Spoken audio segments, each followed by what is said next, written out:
Hey guys, welcome back. What have I managed to stitch myself up with this time? It's a CB750, an early 90s vintage. It's here because it runs horribly. The carburetors leak fuel, basically won't maintain a fuel level in the float bowl. I think it's going to just be a carb service and try and play with the jetting a bit so it runs a bit nicer with these horrible pod filters on it. Ideally, once its original airbox back on it, apparently that's out of the question, or at the very least some velocity stacks. That's also out of the question because the frame and stuff's in the way and it's just a big mither. So the brief is just get it running as best you can and not pissing fuel out all over the floor every time you stop. So that's what we're doing today. Right, so I've just had a ride. I was going to film the ride, but it's just too much mither to do. It's sort of as I expected really, so it was absolute dog shit when it was cold, and it's not much better when it's hot actually, to be fair. It's sort of on 3 cylinders ticking over, load of cam chain noise, which, and primary, yeah, it's on 3 cylinders, so it's going to be quite rattly anyway. Once you get on the throttle, it goes on to 4, like it's got a block pilot jet or something. But it won't take any throttle. If you give it any throttle quickly, it just bogs out, which is yeah. So the plan, let's turn it off. The plan is going to be pull the carbs, strip and clean them. We're going to go up one side. This is just from, feel free to comment in the comments about how you try and set stuff up with these ridiculous pod filters. And don't shoot me because I'm saying they're ridiculous. I understand it's an aesthetics thing and some bikes can't have an airbox, whatever, that's fine. But there's a compromise to be had. You know, there was a lot of R&D went into the airbox and the shape of the airbox and the length of the velocity stacks, and if you just bin it all, put pod filters on, then you're setting yourself up for a bit of pain. I'm going to pull the carbs off it, strip and clean them, go up one size on the pilots and shim the slide needles up slightly as a starting point, and let's see where we end up. And the other thing it does is if you leave the fuel on without the engine running, it pisses fuel out everywhere. So we've got some leaky float nuss going on. Might possibly explain the running on 3 cylinders at tick over, but we'll get to that when we get the carbs apart. Not the best of starts, just eyeballing these carbs before I start stripping them. Uh-oh, looks like it might be a seized mixture screw. I haven't put a screwdriver on it yet, but I will in a second. Oh, okay.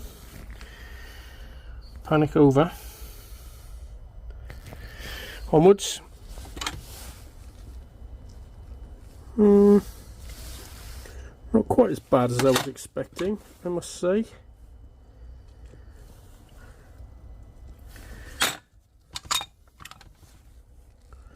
I was expecting more green furriness, but they're not exactly clean, are they? Okie dokie.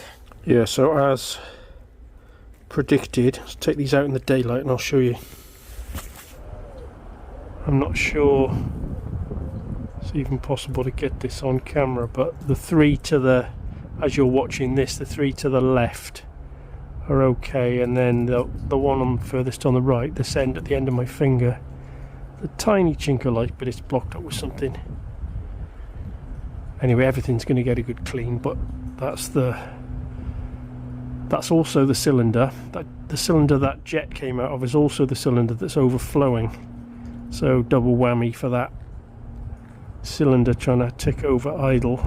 Now the fuel's evaporated off. They are fairly green and horrible. Seats look fairly manky. We'll have a good look down at those seats because these seats aren't removable, as I think you already know. It's quite common for people to get drill bits, and I do a lot of carburetor work, and you often come across damaged seats that people have tried to clean and made a cat's arse of it.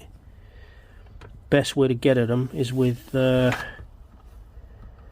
little microscopy thing. I'll show you that now actually.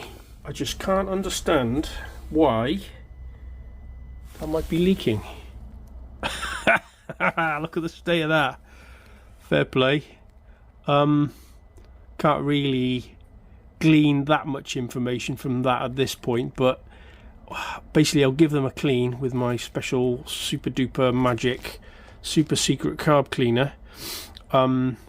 Maybe I go through the ultrasonic tank, but we're against the clock a little bit here, so just a straightforward clean, and then I'll show you how you can, it's not rocket science, but you can polish these seats. Tiny little microscopic polishing mops and a little bit of Brasso, and yeah, you get a lovely finish on that seat. Really important to not remove any of the brass though, and just make what you've got shiny, and that way you can see, once they're really clean and shiny, you can see if there are any little pits and stuff around the actual point of the seat where the rubber tip of the float needle valve sits down. Anyway, I'm going to get cleaning now, stop talking to this camera. I'll bring you back in when everything's clean and we can have a proper recce. Carburetors are having a little soaky, and I realised I haven't got carb float ball gaskets in stock, which is a little bit of a pain in the arse, but I do have. I don't know whether you guys have ever seen one of these. It's an O-ring splicing kit. So basically you get, this is a massive O-ring, but you get a big roll of the correct diameter O-ring, a little tool, and you cut to length and glue them together and make O-rings. Works really well. It's got me out of the poop many times. Make some gaskets for this. Carbs are soaking. Give them a rinse off, polish those seats. One size up, I think it's got 35s in it at the moment. Put some 40 pilots in it. Find some little shims for the needles, put it back together, and it's going to just run perfectly, and that'll be the end of that. Not. So the carbs are coming around. That's the seat now. It's had or the seats rather, but one of them, after it's had a good clean and polish. So they're all like that, so that should get rid of the issue we've got with the carbs overflowing. I've only got 42 pilot jets. They've got 35s in as standard. I've only got 42, so I'm going to go with those.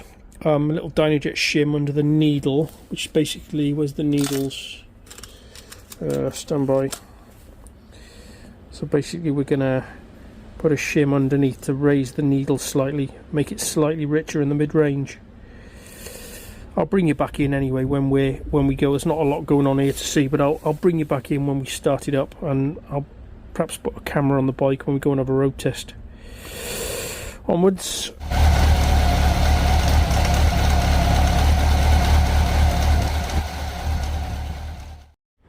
Okay, so fast forward quite a lot. Just in a bit of a rush to get this done. Carbs are back on. It's 500%, if that's a thing, better.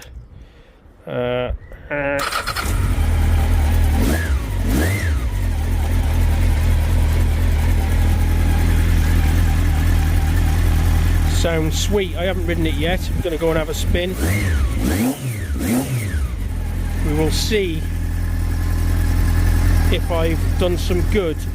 What else is there to say? I got rid of this horrible abortion of a fuel pipe.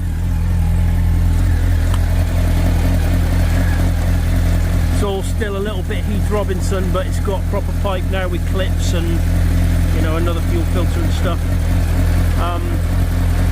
Yeah, it is what it is, isn't it? It's Honda Norton. Anyway, I'll go ride it. I think that's probably the end of this video, guys. Just a little bit behind the scenes, what I've been doing today. Maybe of some interest to some of you. This might even just be a patron only video, possibly, maybe. Anyway, thanks for watching, guys. See you on the other side.